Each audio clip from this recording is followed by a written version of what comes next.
Demikian acara telah selesai. Kami ucapkan terima kasih kepada Presiden Republik Indonesia Bapak Prabowo Subianto yang telah berkenan meresmikan Stasiun Tanah Abang baru. Tanah Abang baru.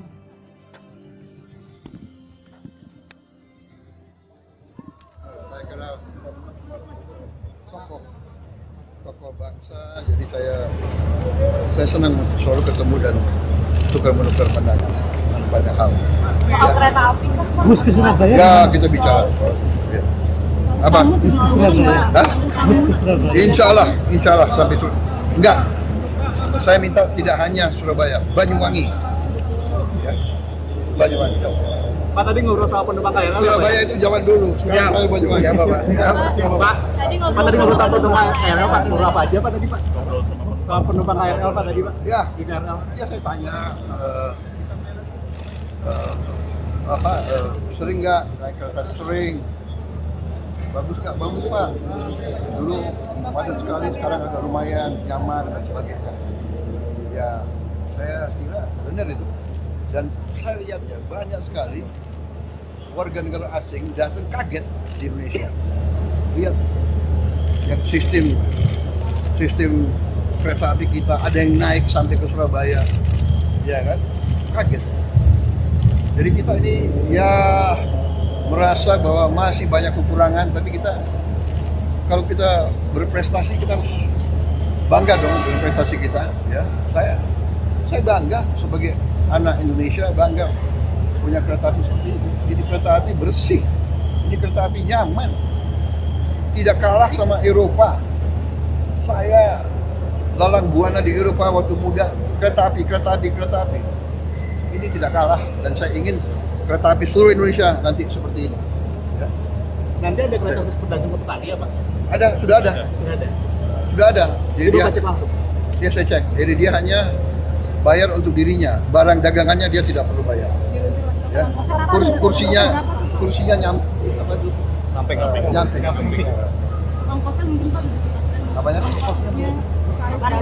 Ya tadi saya sudah katakan, ongkos disubsidi pemerintah 60% semuanya. Kalau untuk petani dan pedagang, dianya tetap disubsidi 60%, barangnya nggak bayar.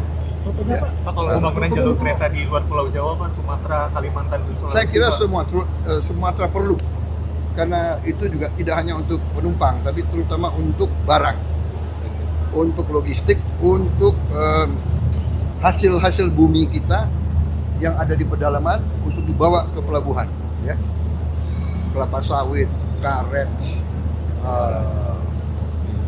kopi, timah,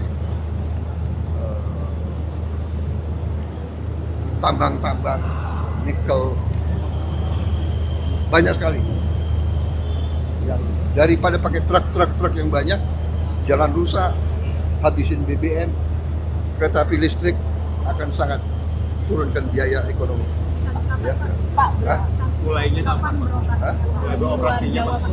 Ini saya minta Menko segera merencanakan sama Siap. saya kita kapan mulai? Sulawesi, Kalimantan, Sumatera. Siapa Pak? Siap. Iya Pak. Kalau Ini mereka tuh 1 tahun kerja, dia bilang sama dengan 3 tahun. Itu siapa Pak? Gak ada sampai dulu kan? Nggak ada Bapak. Siap. Sudah putih ya Pak ya? Pak soal hutang us. Dia mulai botak juga. Pak soal hutang us dari PBN dan APBN maunya gimana pembiayaannya? Pokoknya nggak ada masalah, karena itu kita harus bayar mungkin 1,2 triliun setahun. Tapi manfaatnya mengurangi macet, mengurangi polusi, mempercepat perjalanan. Ini semua harus dihitung, ya. Jadi saya kira tidak. Dan ini terutama adalah yang penting adalah kita kuasai teknologi. Kita we are at the edge of the best practice. Dan ini ingat ya, ini simbol kerjasama kita dengan Tiongkok. Jadi sudahlah, saya sudah katakan Presiden Republik Indonesia yang ambil alih tanggung jawab. Jadi nggak usah ribut. Kita mampu dan kita kuat. Duitnya ada. Duit yang tadinya dikorupsi saya hemat, nggak saya kasih kesempatan. Jadi saudara, saya minta bantu saya semua, ya. Jangan kasih kesempatan koruptor-koruptor itu merajalela. Uang nanti banyak untuk kita, untuk rakyat semua. Oke? Terima kasih, Pak. Thank you.